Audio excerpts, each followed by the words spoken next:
ครับมาพบผมท่านครับกับทีมการขายของบริษัททีมโปรนะครับวันนี้นะครับเราจะมาแนะนำในเรื่องของวิธีการแก้ไขปัญหากรณีที่เลือก PDO เข้าเกียร์ PDO แล้วสัญญาณไฟไม่เข้าตู้คอนโทรลนะครับซึ่งจะทำให้เราไม่สามารถที่จะใช้รีโมทในการคอนโทรลบูมได้นะครับเดี๋ยวตามผมมาดูพร้อมกันว่าวิธีการแก้ไขเบื้องต้นเราทำกันยังไงกันบ้างนะครับแต่ในการเข้าเกียร์ PDO แต่ละครั้งนะครับสัญญาณไฟของโลโก้เอเวอร์ดามจะต้องติดขึ้นนะครับนั่นหมายความว่าตัวสัญญาณไฟนี้เข้าตู้แล้วนะครับแต่ถ้ากรณีที่เราเข้าเกียร์ PDO แล้วสัญญาณไฟโลโก้เอเวอร์ดามไม่ติดนะครับการตรวจสอบเบื้องต้นนะครับให้เรามาตรวจสอบดูว่าฟิวนะครับ1F 1F100 นะครับ30 แอมป์นะครับว่าขาดหรือไม่นะครับวิธีการคือถอดออกมาตรวจเช็คดูว่าฟิวขาดหรือไม่นะครับกรณีที่ฟิวไม่ขาดนะครับก็ให้ใส่เข้าไปคืนนะครับแต่ถ้ากรณีที่ฟิวขาดนะครับสัญญาณไฟโลโก้เอเวอร์ดามก็จะไม่ติดนะครับตัวนี้นะครับสัญญาณไฟตัวนี้ก็จะไม่ติดนะครับทีนี้ใส่ฟิวเข้าไปแล้วนะครับไฟยังไม่ติดนะครับขั้นตอนที่2นะครับให้ถอดดูนะครับดีเลย์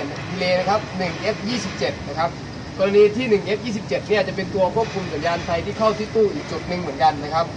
หลังจากที่เราตรวจสอบฟิวแล้วฟิวไม่ขาดนะครับก็ให้มาตรวจสอบดูว่าดีเลย์ K27 นี่เสียหรือไม่นะครับกรณีที่ดีเลย์เสียนะครับสัญญาณไฟก็จะไม่เข้าตู้เหมือนกันนะครับนี่คือการตรวจสอบจุดที่2นะครับกรณีที่ใส่ดีเลย์เข้าไปแล้วนะครับสัญญาณไฟก็จะติดนะครับขึ้นมาที่ตู้เป็นโลโก้เอเวอร์ดามขึ้นมานี่แสดงว่าสัญญาณไฟพร้อมใช้งานนะครับอีกจุดหนึ่งนะครับกรณีที่ใส่ฟิวไปแล้วใส่ดีเลย์เข้าไปแล้วนะครับระบบยังไม่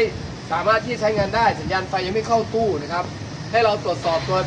เบรกเกอร์นะครับ50 แอมป์นะครับซึ่งตัวนี้จะตัดเมื่อ